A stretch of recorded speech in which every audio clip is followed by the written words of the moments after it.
So when you're fishing a dry fly, to be honest, it's pretty easy, isn't it? You look at the river or the still water, you see where a fish is rising, you work out pretty much from what you've seen floating on the surface what it's eating, then you tie on an imitation, cast it to the fish, and away you go. But to me, one of the most important things to recognise in this situation is that even when a fish is rising, these fish are eating 90% of their diet subsurface. So on a fantastic day when there are birds flying around and loads of things hatching, eating all sorts of mayflies or whatever else is coming off the river, there's still an enormous amount of stuff going on under the water's surface. And as an angler, as a fly angler, what you're trying to do is give yourself the best chance of catching fish. And if you're like me, you love nymph fishing, then fishing subsurface is the answer. And often you can have fantastic days fishing a nymph, even if you're struggling to get them up on the dries. You can put something on that sinks, that fishes below the surface, and you'll catch a lot of fish like this fantastic brown trout which came from the River Meon. Now it's not as simple as that, is it? Because one of the issues you've got with dry fly fishing is you know when you've got a take. Your imitation comes down the water's surface, a fish rises to it, and if you're good enough, you hit the take.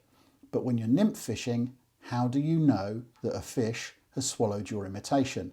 Well, what I'm going to tie for you today is my Nymph Secret. This is the fly that has probably done more damage than anything else I've ever fished with. And simply put, it's an indicator which you can fish in all sorts of different circumstances. I see so many anglers who struggle to hit takes simply because they don't know that the fish has got a hook in their mouth. Speaking of hooks, in the vise I've got a size 12 dry fly hook. Now this is a big bushy indicator, the whole point of it being that you can see takes with it. So it floats on the water surface, 18 inches 2 feet below it you've got your nymph, and you need a big hook to carry all the dressing and to carry the line that goes underneath it. Now one of the things I really struggled with when I started fly fishing was this idea of the New Zealand indicator. I saw a few people fishing with it and was shown how it works and everything, and basically what you've got is a dry fly with a tippet ring attached to the rear of the hook. Now I'm not saying it doesn't work, of course it does, but when I first started I was really sceptical about it, and I wanted to come up with a slightly better solution. And because I come from a coarse fishing background, I think this kind of helped me to suss the problem out. So what I've come up with is this. I developed the Nymph Secret with that in mind. So what I'm going to do is I'm just going to put it all together for you and explain as I go how it's used. So the first thing we're going to do is we're going to create an inline piece of line which is going to carry everything. And for that, I'm just going to use some coarse fishing line. This is Guru Pulse, doesn't need to be that, but this is 8-pound line. It's pretty robust stuff. This is designed for feeder fishing, for sort of multiple casting and stuff, and it's absolutely crucial that you have a line that's fairly robust. The first thing I'm going to do, I'm going to trim off a length of this line, and I'm going to trim off about 10 inches or so, and then I'm going to use a loop tire, which is this thing here, to tie an overhand loop. Now you don't need to use a loop tire for this, but you can do it just with your hands. But I just find the consistency you get with a loop tire is nice and reliable. I get good, solid, reliable loops like that one there. You can buy all sorts of little loop ties. You can of course do it just with your hands or your fingers. Everybody's got their own favoured method. But essentially what I've got now is a length of line, about, as I say, 8 to 10 inches or so, with a little tiny loop tied on the end. And what I'm now going to do is I'm going to attach this piece of line to my hook. So tying thread now, this is just a simple 8/0.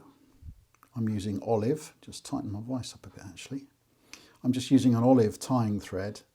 It doesn't need to be anything particularly spectacular, just a bog standard 8/0 tying thread. Just going to layer the line onto the shank of the hook, stick it at halfway, and then I'm going to grab my piece of line and I'm going to lay it on the top of the hook. Now I need to leave enough at each end to get the job done here, and one of the important things about tying this fly is that you don't tie a loop in that end of the line just yet, because if you do, what you'll start to do is get your tying thread and various other materials tangled up in it as you go. So I'm leaving that without a loop on it, and I'm going to put a loop on that a bit later on. And eventually what will happen is, when there's a loop there, that will attach to the leader end of my setup, and the tippet, which will have a nymph attached to it, will attach to this loop. And I just put a blood knot at each end, and away you go. I'll explain more as I go. Anyway, let's get on with it. So I'm just going to leave enough of this line protruding off the end of the hook so I can get it in my retaining spring in a second. Just hold on to the line like so, and just literally whip it to the shank of the hook. Now you'll see as the line is going round, you can probably see that the nylon is kind of catching the body of my bobbin as it goes through. That's why I don't tie a loop on at this stage. If there was a loop on that piece of line there would catch on the bobbin and get yourself in all sorts of troubles. But what I can do now is, if it does catch, I can just pull it off. It is a bit of a faff, but it is worth it. So literally just attaching that line to the top of the shank of the hook like so, with a layer of thread. Just keep that all out of the way. You just have to be a bit patient with it. And then I can pop that loop end into my retaining spring like so. Okay, that's the first part of the process underway. Now, this fly is very loosely based on Roman Moser's balloon caddis. And with that in mind, what I'm now going to tie in is some closed cell foam. This is orange. You can tie it in yellow, or actually sometimes I'll do it in black. But you want a piece that's about, I suppose, a centimetre wide, maybe not quite a centimetre, like so. Now this is designed to give you visibility, so don't be shy with this, okay? You don't need to mess about here and try and tie this in all delicately. This is a piece of foam which you're going to be able to see, 30 or 40 feet away up the river when you cast it upstream, or sitting in a still water with a nymph suspended underneath it. So you need to be able to see this. Then I'm going to tie it in facing that way. So I'm going to lay it on top of the shank of the hook like so. Use my thumb and forefinger to pinch, and then I'm just going to use thread wraps to secure it to the top of the hook. Again, just brushing that other piece of nylon away each time the bobbin goes round to make sure it doesn't get all tangled up. And then if it does slide round, which it will, you just adjust it round. You're just trying to get that body of the foam all the way down the shank of the hook in a nice neat sort of finish, so it looks neat and tidy. I developed this fly because when I started fishing this method, which is essentially called the duo, so you have a buoyant dry fly and beneath it suspended a nymph on a length of fluorocarbon tippet, some of the other ways of doing it I just didn't like. As I've already mentioned, I didn't fancy doing the New Zealand style. I do know that it works, I just didn't fancy it at the time. I also occasionally will fish a dry fly on a dropper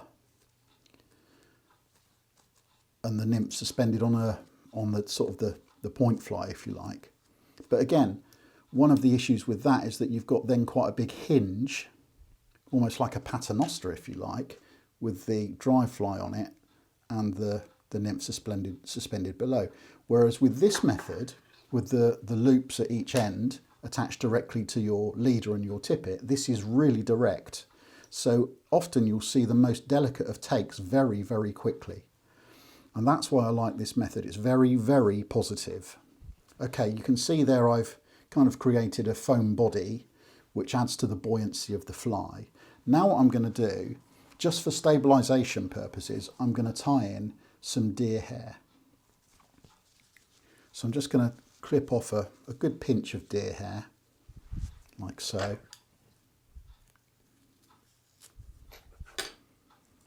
Quite a few fibres. Pop it into my homemade hair stacker. And I'm just going to level all those tips up. One of the great things about this fly is it's really, really durable.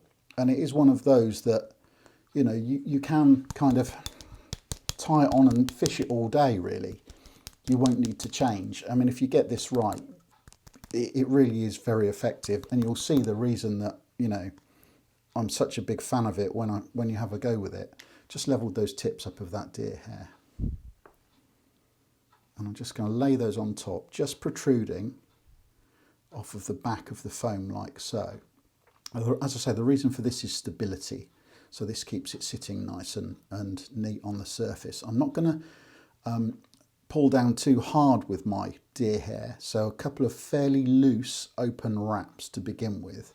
The reason for that is that I find real problems tying with this stuff. I hate it, I have to say. It does make fantastic flies, but it is a menace to tie with. And I find if you pull this too tight now, all of these cut ends splay out all over the place, and you're ending up with a massive task to then clear up the mess afterwards. So I do it with a few loose wraps to start off with. Oops, just dropped my hair stacker. And then it's slightly easier to get in with your scissors and clean up. So, which is exactly what I'm going to do now. I'm just going to fold those back, get my scissors in like so, and trim them off. And then everything's in one sort of place. They're not sort of sprayed all over your desk. Now I can really bed in that deer hair with some much tighter turns so that it all sits nicely on top. Like so, just got one stray fibre there. Okay, so now I'm going to take my tying thread down to just by the point of the hook, like so. And I'm going to grab some dubbing. Now, I'm using for this an olive ice dub.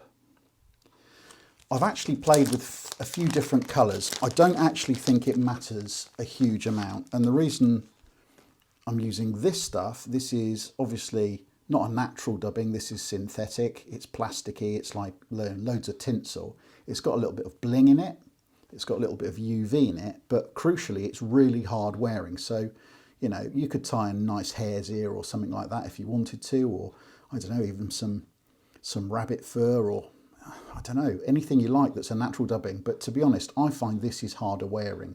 And as the foam is doing the job of suspending the fly in the surface of the water, or causing it to float rather, you don't need the sort of the floating properties of natural fur. So that's why I use this. I find it's also really useful, as you can probably see as I move that around, it catches the light.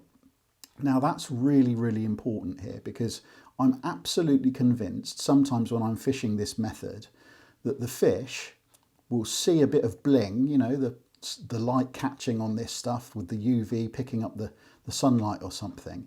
Because they're curious creatures, they'll come and have a look. And often, even though they won't come and take this fly, they'll take the nymph suspended underneath it as they come up. So I'm absolutely convinced that using the, you know, this sort of iridescent material is a useful addition to your cast. I'm just going to create a little dubbing rope, dead simple. Doesn't need to be very precise. Just attach that to my thread. I've used orange for this, I've used purple, lilac, you name it.